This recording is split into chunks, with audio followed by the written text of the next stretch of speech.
হে মিষ্টি বন্ধুরা, এই দেখো দুষ্টু মহারাজকে নিয়ে যাচ্ছি তোমাদের বাড়িতে। দুষ্টু মহারাজ এমন আছে যে সারাদিন বাড়িকে ব্যস্ত করে রাখে।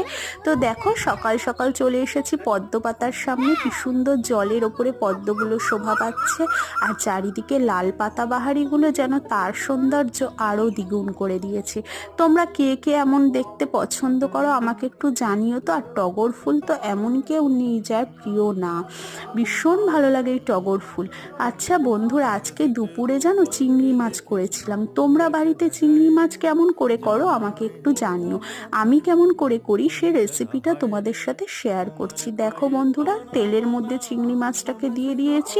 হালকা ফ্রাই করে চিংড়ি মাছের ভেতরে যে জলটা থাকে সেই জলেই আদা পেঁয়াজ রসুন বাটাটা ভালো করে কষিয়ে নিয়েছি।